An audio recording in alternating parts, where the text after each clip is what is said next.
With SABC News, we're continuing with our coverage of the student protests, and now students are gathering at the Cape Town Magistrate's court ahead of the appearance of 29 of their counterparts. The group was arrested last night following disruptive demonstrations in the CBD. The Hawks are insisting that none of the students are facing charges of high treason, although a lawyer for one of them says that it is indeed the case.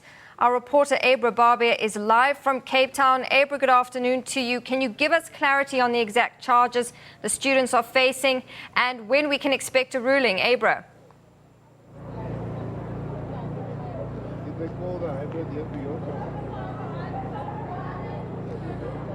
I'm standing in front of the Cape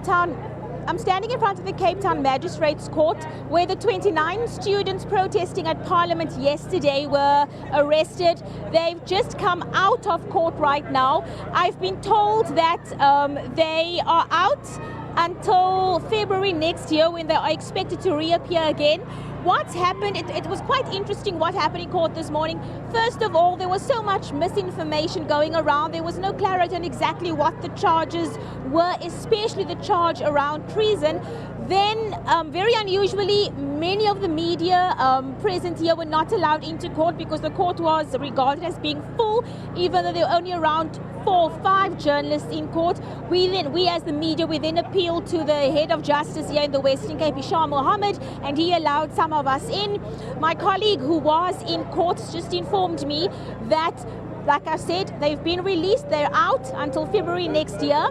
Now remember, there were 29 students, but they split up into 2 groups. You have 23 who were arrested on charges of public violence and contravention of the Gatherings Act. Then you have the extra 6 who were kept overnight. Their charge was more serious. The added charge to theirs was public violence. However, since last night, there have been rumors and allegations going around that they were also charged with treason, which is a very, very serious charge, which is known as a Schedule 6 charge. That's why they were kept overnight.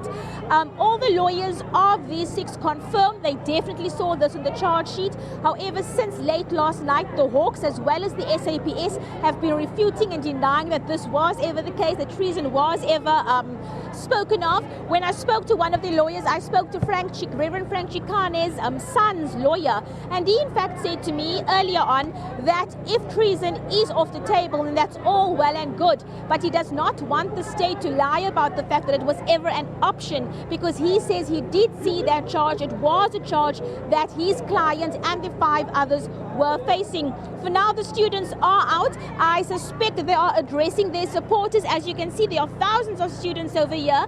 They initially marched all through town. They then came to the court to come support those who were inside. And we are not sure what's going to be happening from here, but we'll be here to wait and see exactly what the next move is. Thank you very much. That's our reporter Abra Barbier live from the Cape Town Magistrate's Court in Cape Town.